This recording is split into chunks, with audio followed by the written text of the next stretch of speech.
summer has finally arrived in the UK, and it's not just the temperature that's heating up.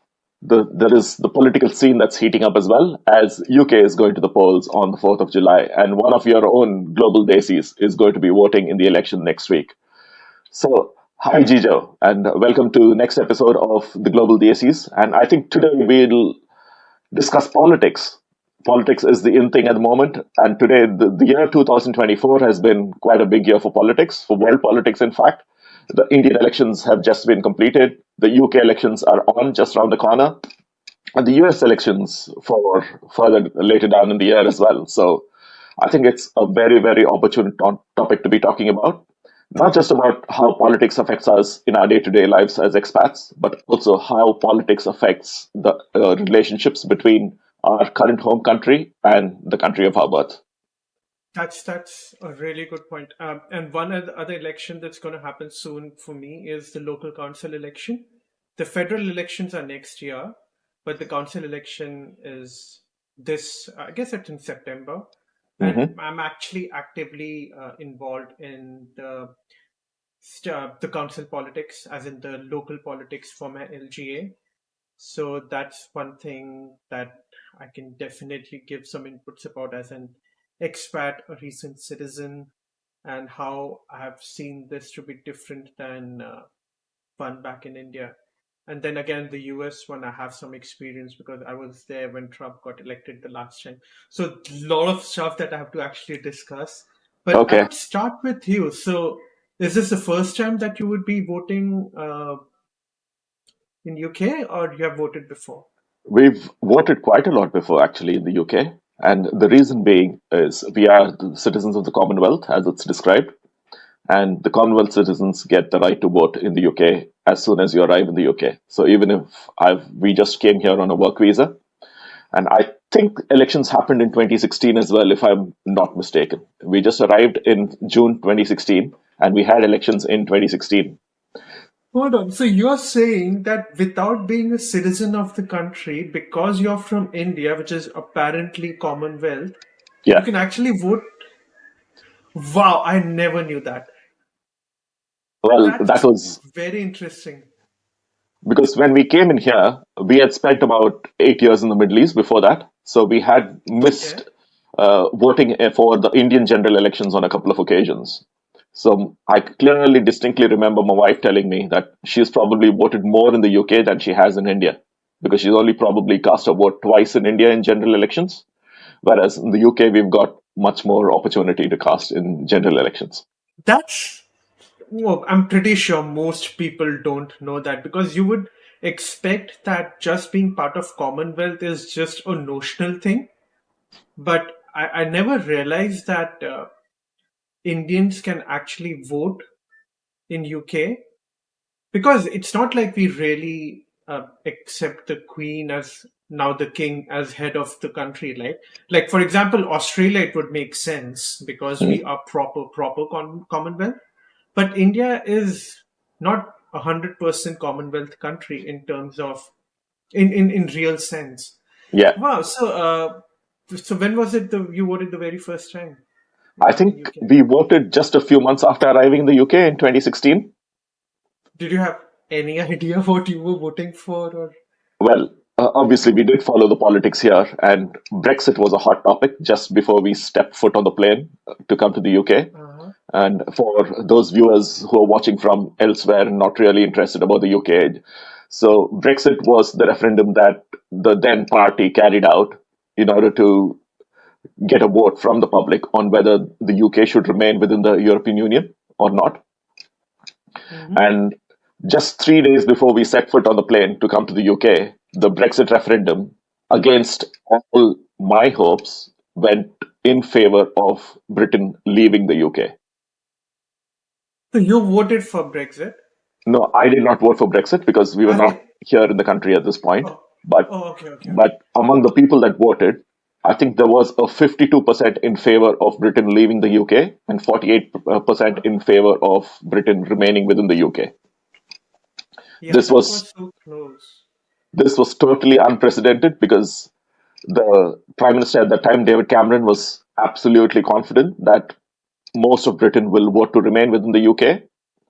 And that was the reason why the elections were called in 2016. And we got a chance to vote in the UK general elections as soon as we arrived here. Wow. Yeah, Brexit was an interesting time. That was when Boris Johnson was around, was it? Or was No, it that was election David after that? Cameron. That was David That was Cameron. David Cameron. Yeah. Yeah, so because I remember following Brexit a little bit, and Hmm. mostly after they actually decided to get out of Europe, and it Hmm. was kind of weird because the content that I consumed online, wherever it was being discussed, most people said that although people voted for Brexit to get out of Europe, most people did not even know what it actually meant for the people, and that was one of the reasons that it was voted in this manner, because I think people didn't realize how much of an impact it might have. And at least from the readings that I have, the content that I consume, it seems that now almost everyone realizes that it was not such a great idea. Is that the experience, being there and talking to people around you? Well, there are mixed opinions about that. So there are political parties, right? And I think it'll be interesting when we come on to the various political parties in the UK and sort of compare it with the landscape in India, Australia, and definitely the US, because US and the UK are the two widely and largely, observed politics, I'd say, in world politics. So when we came in here, there are two main parties, right? So there's the Conservatives Party, which was the party that was leading the government at that time and still is. The Conservative parties have been in power since 2010, so they've been spent about 14 years in power, either as a majority party or as a leading party within a coalition. And then there is the Labour Party. And when you look at it from outside, you tend to associate colors with parties. And the Conservative Party here in the UK is a blue party, and the Labour Party here in the UK is a red party. And we also know that in the US there is a blue party and a red party. So for the longest time, I'd sort of made a false assumption that the manifestos and the ideologies of the blue parties will be more or less similar and the red parties will be more or less similar. And it was only after I arrived in the UK, I actually realized that the blue party here in the UK actually identifies more with the red party in the US and vice versa. So that was quite interesting as well and quite difficult for me to get my head around as a new person coming into the country.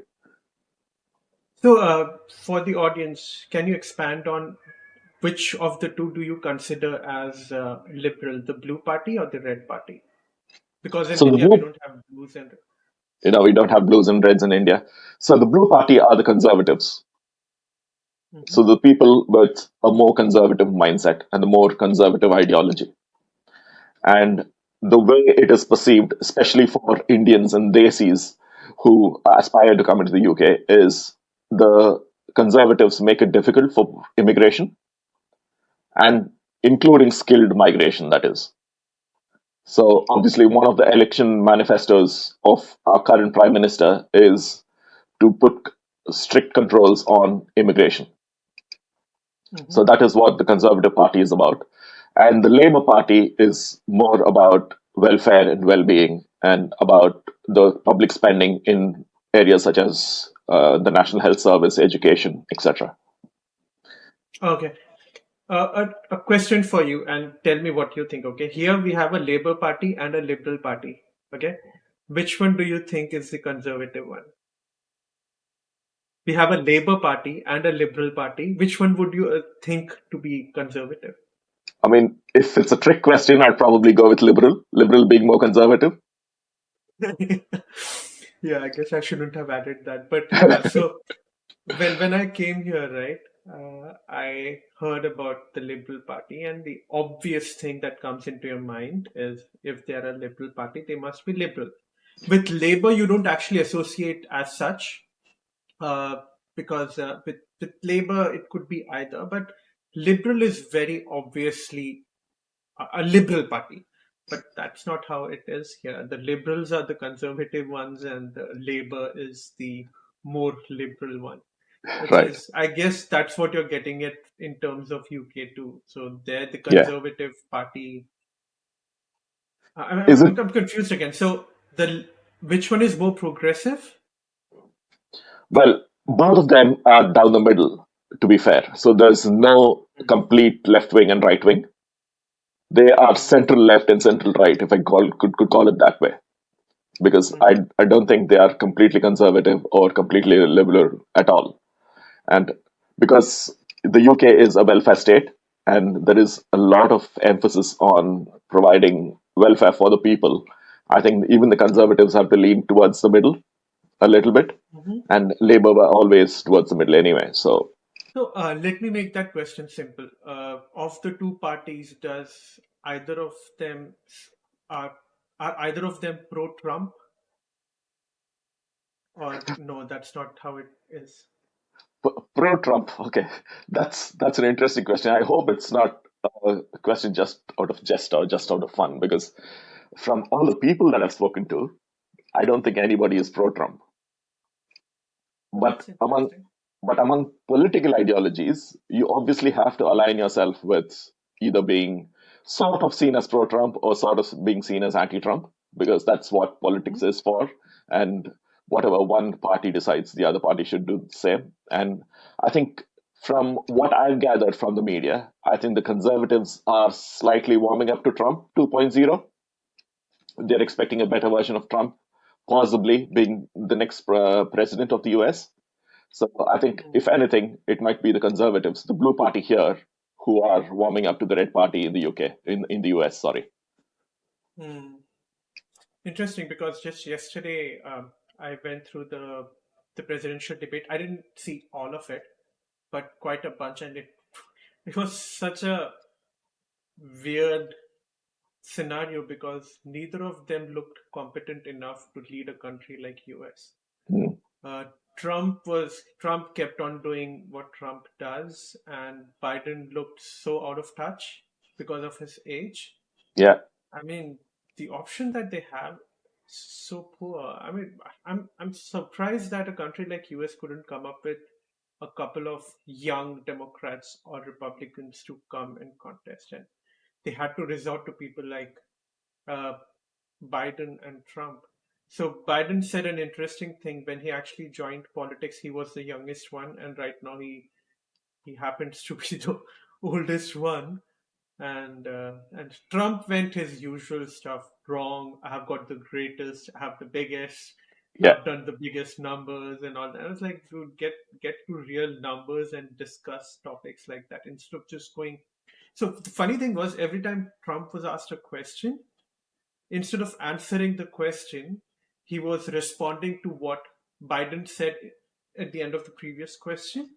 And right. it was so funny. For example, they're asking them about the opium crisis, Hmm. and he goes about talking about economy and health, economy and jobs, because he was still responding to the old. It was such a funny thing. But yeah, how is it in UK? I mean, let's before going to the UK, let's just go back to the previous administration in the US. And I followed Uh-huh. Obama's campaign quite closely, right? And I was impressed with the Right. quality of the campaign. And because I was impressed with the quality of the campaign, I saw the following campaign as well. So the campaign that's just gone by, well, 5 years ago, was between Biden and Trump. And the Yes. campaign that I followed then was absolutely diametrically different to the one that I saw when Obama was campaigning. Because this time it was a series of personal attacks and personal slurs, which weren't there at all during the Obama campaign. So I think the political I landscape in the US has changed quite a bit as well. so I think, but I don't remember for sure. I guess Obama competed against John McCain. Let me look it up. So Obama's second term.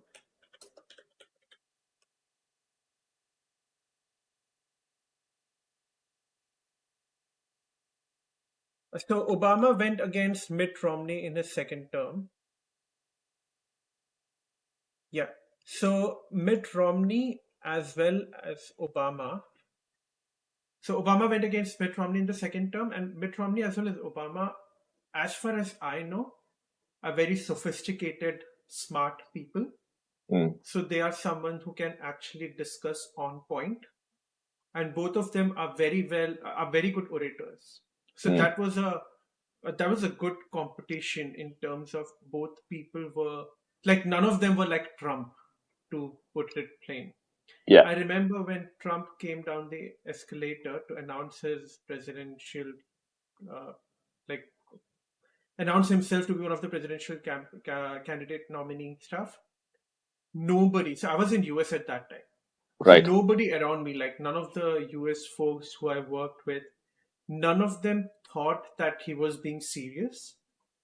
The only reason that we believed that he was trying to compete is because in one of the speeches that Obama gave, he dissed Trump big time, saying something like, I might, I would, the difference between him and me is I would go down the history as a president of United States and you would never be able to kind of stuff.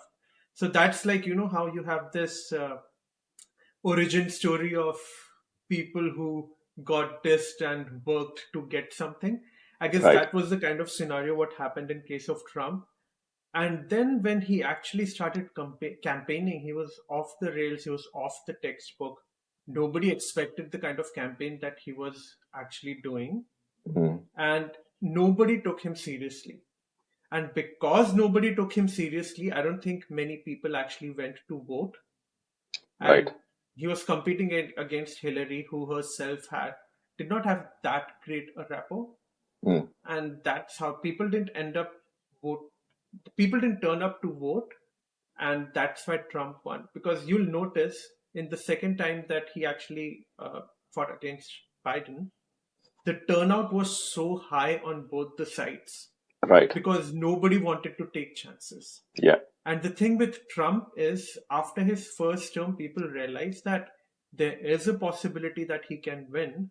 So the Democrats were not being very lenient about it. They actually Okay. went ahead and voted as much as they could. Yeah. Yeah. So in UK, is it compulsory to vote? Well, it's not compulsory anywhere in the world is to vote, isn't it? Oh, But it it's is in voting. Australia. Voting is your right, and you need to exercise your right. No, in Australia, it's compulsory to vote. So, okay, that's interesting. So, what do you mean by compulsory? What happens if you don't vote, for example? You are fined. Really? Yeah, the government fines you if you don't vote. Okay. I think So if you, that is so good. that's That perhaps a radical step, but I think that's very, very good because you need to take control of the people who are going to be governing you for the next few years, isn't it? And yeah. if you sort of don't cast your vote, you sort of lose the right to complain against the administration, which we all do anyway. Correct. And see that's what I love about the Australian politics. You have to vote. So because of that, there is a higher tendency of people being interested on who they're voting for. Hmm. Unlike in a country like probably India, in which even an 80 to 85% voter turnout is considered to be a big, big win. Yeah.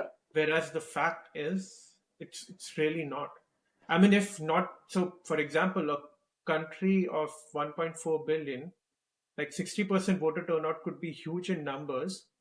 But if the winning party is not winning 50% of the folks in the country, then they're essentially not choice of the majority of the country. Yeah.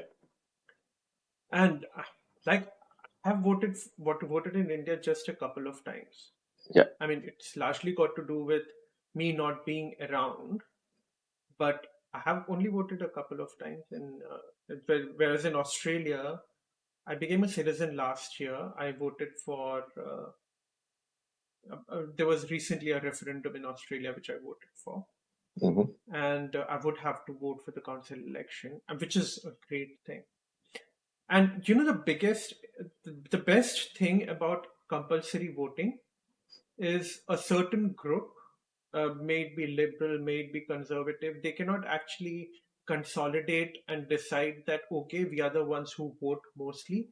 Let's get together and make a decision for the whole country, because that's not how it would work.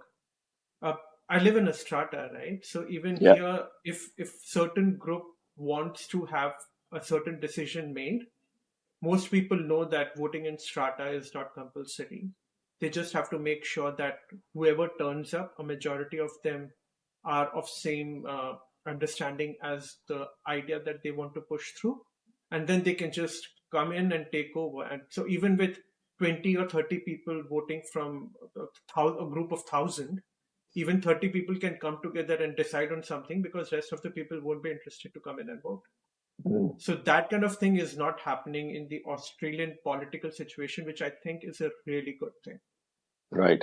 And I think that comes with years and years of sensitization as well, isn't it? And making people aware of the importance of voting. See, I'm not sure about that regards as to since how long has it been compulsory. But if tomorrow UK decides that the voting is compulsory, I mean, what's your argument against it? Mm. As in, what would someone come up and say that how can you force me to vote? I mean, that's your. I understand that it's a right, but it's actually a big responsibility. As in, It is. if you want to complain, then at least come forward and choose the people who you want to come forward. Instead Yeah. of just sitting in the sidelines and complaining all the time that nobody's doing anything, well, you're not doing anything either. I Yeah. mean, that's my understanding. That's how I understand politics. How's the voter turnout in UK generally? Not great. And I think I put it on a similar ballpark with India as well. For example, the referendums that happened for Brexit, that was poor, pretty low.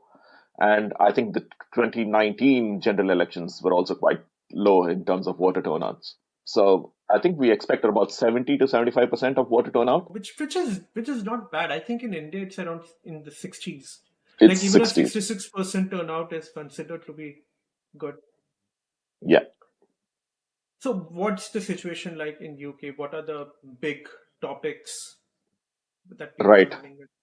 Yeah. So I know we've had COVID recently, which has turned the world around, not just the UK. Yeah. And because of which the cost of living has gone through the roof. And there is the other uh, war scenarios, etc., going on in the Middle East, going on in Russia and Ukraine, etc., which have posed unnecessary pressure on a lot of countries as well, UK included, because of which people have been really suffering over the last couple of years. That's my observation of what I see and how I interact with people going around. Mhm. And I think there is time for change, possibly in the UK. If you've noticed, I'm not too sure if you've noticed UK politics closely at all, but if you look at it for over the past 30 or 40 years, even, the political administration in the UK has been quite cyclical. So, like I said, Mhm. I've mentioned a few times now already that Conservatives have either been the lead party or the majority party since 2010. So, they've been in power for a good 13, 14 years. Mhm. And prior to that, it was about 13 years of Labour government. And if you go Mhm. further back from beyond 1997, way back, I think it was Conservatives again for about 3 or 4 terms. So there is a kind of pattern that I can see emerging in UK political scenario, and which is why I'm thinking that Labour could either be the majority party or it could at least be the lead party for the next government coming in. Because the And conservatives have had sufficient terms. Conservatives have had a sufficient run and people are not really happy. There are certain day to day issues for the common public, such as the energy crisis, the cost of living crisis, etc., which haven't been brought under control. Inflation has gone very high over the last 3 or 4 years. Everybody could argue because it's due to a number of global considerations as well. But I don't think the government has effectively done or put in steps in order to bring things under control. It is slowly coming under control, but a lot of us think it is a knee-jerk reaction to the prospect of having elections this year, rather than having Mhm. a pure mentality to make things better for the people living in the country. According to you, who is winning the social media war in terms of the two parties? And not just the social media war, including the opinion polls. I think the Labour Party has got a massive upswing this time, Ah, and which automatically reflects in the massive downswing of the Conservatives Party. And there are two or three other parties in the periphery. So we have the Liberal Democrats, we have something called the Green Party, and we have the Scottish National Party as well, which can come into play if absolute majority is not reached. But I think as far as the opinion polls and the social media polls are concerned, Labour Party are well positioned this time to win the elections as a majority. If not, I think one of the smaller parties will have a major say, which means, again, the policies, etc., could be a bit diluted compared to what the main election manifesto was. So there's a Labour and then the Conservatives. So whom would you consider as the third strongest party which could actually play the kingmaker? This time it could be one of those three that I've mentioned. So it could be either the Lib Dems, it could be the Scottish National Party, or it could be the Green Party. The Green Party, surprisingly, I was looking at one of the news posts yesterday on Sky News, I think, and mentioned that among the social media polls, the Green Party has spent the least amount of money, and they've got the maximum amount of popularity on social media. And that upswing has happened because of the announcement in the leadership of the Green Party. So that could play a major role in being the kingmaker if none of these two major parties manage to get a majority. So how does it work? Do you already know who is potentially going to be the next prime minister, or the decision is taken after the elections? You know, the face. Yeah, Do you already know I, the? yeah, I think we know already because there will be a face of the party already.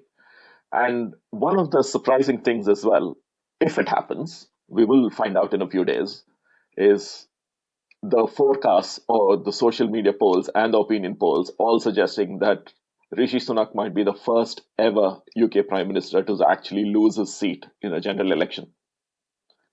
So that is a possibility that we're looking at As as in well. the election of his own constituency. Yes. Ah, interesting. That would be very interesting if that happens. Yeah, That's like Modi actually losing Varanasi, absolutely. Yeah. which So it is which almost happened.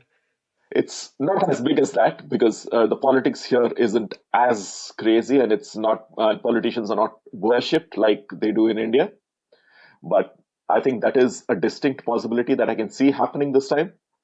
I knew 2 years ago, well, just less than 2 years ago, when Rishi Sunak became the prime minister of the UK, the whole of India was celebrating as if some Indian had come into power in the UK and India had restored power over the UK. I mean, from my perspective, I take a kind of a middle path in all these things. I don't get excited too easily.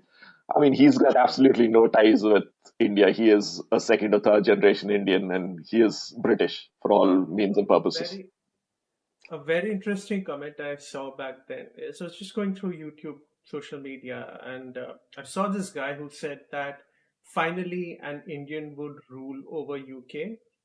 And I thought that that's such an Indian thing to say. And I replied to him, see, the difference is in India, the government rules over you, the government rules over you.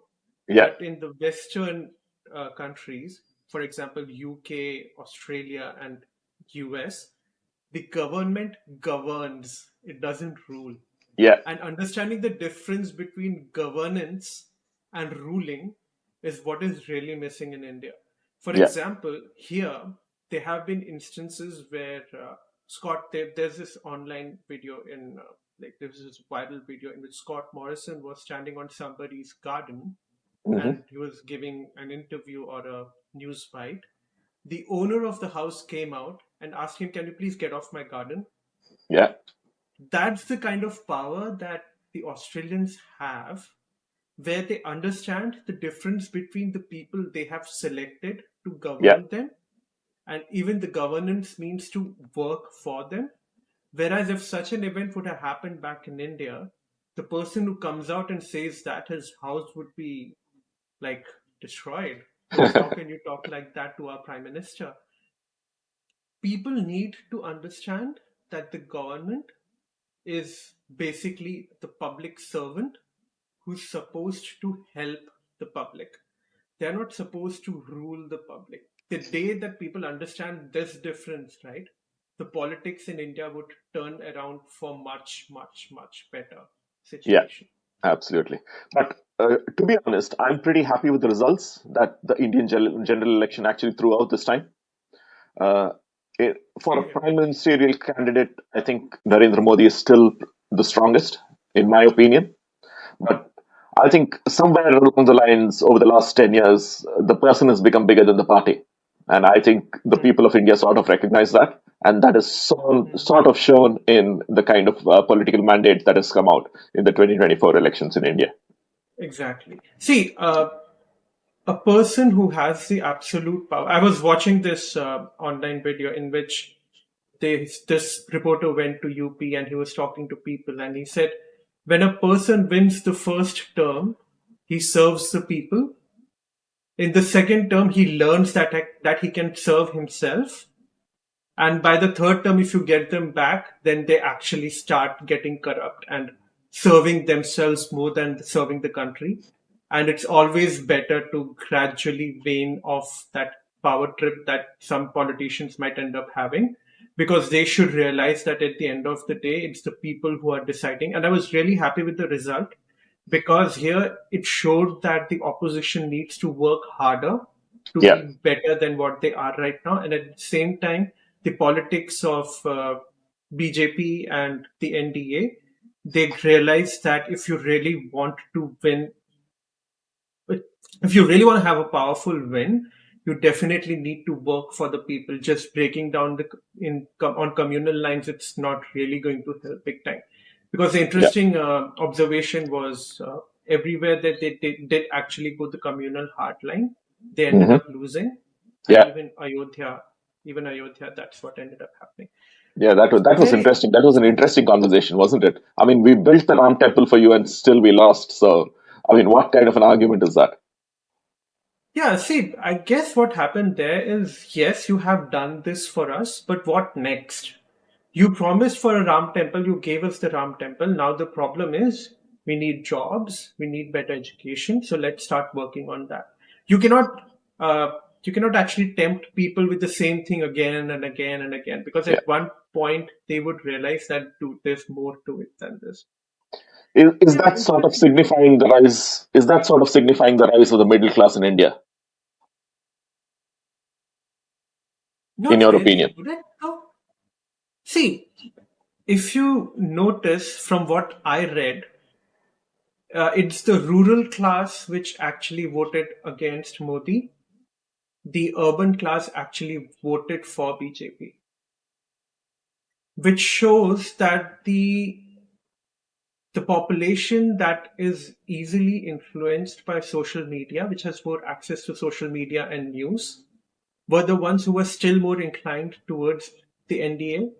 Whereas the rural class who were actually impacted, for example, because of the Agniveer Yojana, and all the joblessness, they are the ones who realize that we need to take control and do something about it. For example, UP is not a hugely urban state, Yeah. right? But still, they lost UP. Whereas on the other side, Delhi is obviously a metropolitan state Mm. where they very convincingly won. So the middle class, I'm not entirely sure, but definitely the lower middle class voted for change. Right. And what we got is, I think it's good enough. I think it's good for this time, especially when the NDA had hopes of 400 plus this time, isn't it?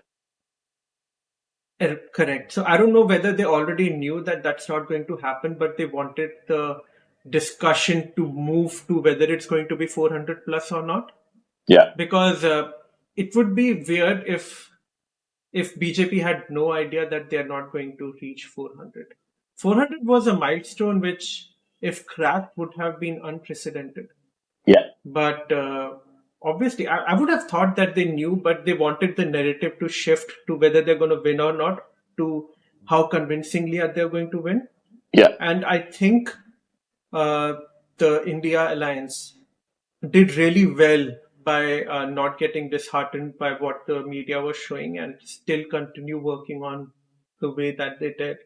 Yeah. And luckily, Rahul Gandhi did a decent job in consolidating the voices against Mm. NDA, and they stuck to the topic, which was pretty good. Whereas, if you notice, I guess this was the first time that NDA was actually responding to others instead of being the one who's actually building the narrative. You can notice how they kept on shifting what they were actually saying in the speeches, Yeah. which tells that they were not sure how to actually attack this kind of the whole thing about they're going to change the constitution. I guess it really pushed back on what NDA was planning, and Yeah. luckily, the way So it turned out, everybody was happy. This is the first election in India, I guess, in which both the winning and the losing party was happy with the result that came up. yeah, So yeah, that was an that, interesting one. that's true. Yeah, exciting times as far as the political landscape is concerned, especially because India has just completed their general elections. UK is going to the polls.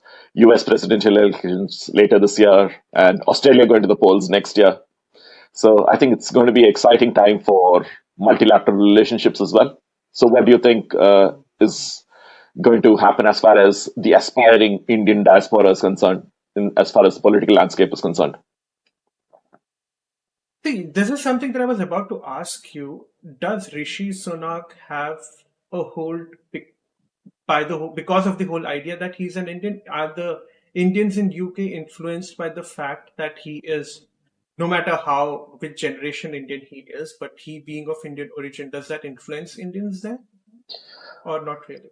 Well, not really. As far as day to day life is concerned, not really. But I did see there was a major hype in India when Rishi Sunak came into power in Yeah, 2022. yeah. And India was celebrating as if an Indian had become the prime minister. But as far as the UK is concerned, it's business as usual. He was the leader of the Conservative Party at that time. And well, and people even argue that he wasn't the chosen prime minister. He just got the seat because he happened to be there at the right time. So he wasn't the person that was voted for to be prime minister. Hmm. So the person who became the prime minister vacated her seat, because of which Rishi Sunak became the prime minister. So people don't really accept him as the prime minister of choice.